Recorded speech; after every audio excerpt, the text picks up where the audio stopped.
Hi, welcome to Tea Time at the Movies. I'm your host, Tea Time, and that is also the answer to all your questions: who, what, where, when, why, how. Tea Time. Thanks for tuning in to episode 2. We're recording episodes 1 and 2 here back to back. We're still having some issues with the microphone; couldn't get it to work still. That's all right. We're still using the phone, and Liza Jane's still over there sleeping. We didn't wake her up. Good. Best to let her sleep here. All right. On this episode, we have 2 reviews for you: the Phoenician Scheme and the Materialists. All right. First up here, the Phoenician Scheme. I was looking this one up here. All right, let's do the synopsis first. All right. Wealthy businessman Jaja Carta appoints his only daughter, a nun, as sole heir to his estate. As Carta embarks on the new enterprise, they soon become the target of scheming tycoons, foreign terrorists, and determined assassins. And if it sounds far-fetched, it is, and it does not work at all. This movie is a no thanks, not for me. This is definitely a skip. This is Wes Anderson at his worst. Just over-the-top plot, too much explanation, too much exposition. There's a plot device in this where it shows how much funding is going into this scheme that he has going on and how much people are funding it. And it just was so boring. There's one point where he's making a business deal with a couple of the other businessmen. I forgot who they were. It doesn't matter. And to settle it, the dispute, the business transaction, they end up playing basketball and they're not even like playing basketball 1-on-1 or 2-on-2. They're playing like horse, where they each take a shot and they have to like match the. It doesn't make any sense. It's like he doesn't even know how basketball. He's never even seen a basketball game or something like that. It didn't make any sense here. Anything good about this movie? Benicio del Toro was good, actually. He's good actor, good at deadpan. There's another thing where his character goes into like these dream sequences where he's speaking with God or the afterlife or something. It didn't make sense. It wasn't very good. Wes Anderson, the last few have not been that good. The Phoenician Scheme is much of the same, kind of bad. Wes Anderson, a little too much into himself here. Let's see my notes here. The world's not developed. The opening move, the shot is a overhead shot of Benicio del Toro taking a bath in his restroom, in his bathroom, and the nurses and his workers are coming in and out. And this goes on for like 5 minutes. Like, why do we need to see this shot? It was too much, too indulgent. Not worth it. There's another thing where Benicio del Toro has like a case of hand grenades, and he's handing them out to people. I know some of this quirky stuff works in some of the other movies, but this was over the top with the hand grenades and the main female character. She's not ugly, but at one point the Michael Cera character is like, or somebody says like, "You're stunning," like they're a 10. She's not that good looking. Mia Tripleton, I don't know. It just didn't work. And the Michael Cera character, again, with these accents, he had a fake accent because he's like some sort of spy, and he's doing a Dutch accent, and then he just goes back to his American accent. It's revealed in the plot, but it's just terrible. I actually fell asleep during this movie for a couple of minutes. This movie was so bad and boring. Definitely skip it. Definitely no thanks, not for me. Unless you're a big Wes Anderson film fan, then you need to see it. I guess you can go see it, but this one's definitely a skip. All right. Next one here, I saw the Materialists. This was a love story, and this movie was actually pretty good. This was definitely a go see. A love story, kind of simple love triangle, even though the two male characters, don't really speak.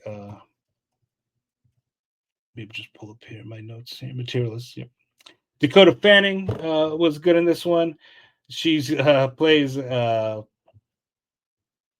Lucy, who is a matchmaker for wealthy people. She's good at playing this role, setting rich people up together, I guess. Chris Evans plays her love interest. He's a kind of failed New York actor who she's still in love with, but they're separated. In the movie, she at one of the weddings of her matches or successful matches, she meets Pedro Pascal's character. He's actually pretty good in this movie. This is one of the movies where Pedro Pascal is actually tolerable. I don't know why he's in everything, like literally everything he's in since Game of Thrones. That's the last thing I liked him in. I do not like Pedro Pascal. He's not a very good actor. You can tell he's acting most of the time. And he doesn't come off as the world's smartest man. In Fantastic Four. I'm just taking a look at some of his other stuff here. Yeah, nothing good. The Mandalorian, I guess he was okay in the first season. But this movie was good love story. My notes here: good, simple love story, good acting. I don't really don't like Dakota Johnson. I saw her on the red carpet once, and she was really full of herself. She was with her mom, and she's a real snotty person, but nepotism for you. Her mom is Goldie Hawn, I think. Pedro Pascal and everything exactly. But they're all great roles in this. Chris Evans was also good. He's always good. I don't know. Chris Evans does these small roles. He's Captain America. The movie's only 2 hours. Never felt slow. The plot moves along. Mostly good. This is definitely a T go see. All right. The music score was uneven. Like for the first half of the movie, it was real tense, and then after a scene with Dakota and Pedro Pascal, it kind of changes the score. It's different from then on. I just kind of noticed it. Not that it's the biggest deal. Let's see here. And the biggest problem I had with the movie was one of the things in the plot where the Pedro Pascal's character at the climax reveals that he had a surgery to be taller, where they like break your legs and then they extend it and let it heal.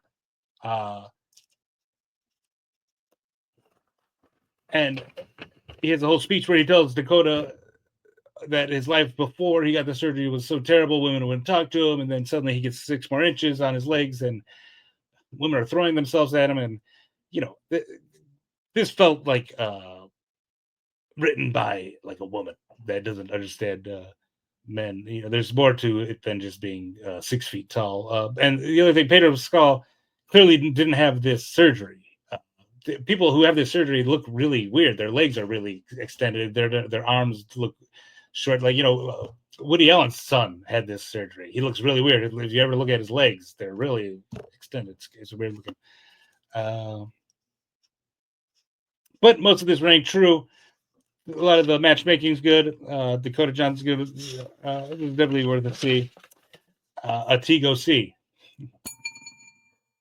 So there you go. We had one skip, one go see. I hope you comment. Let me know if you agree, disagree. Let me know.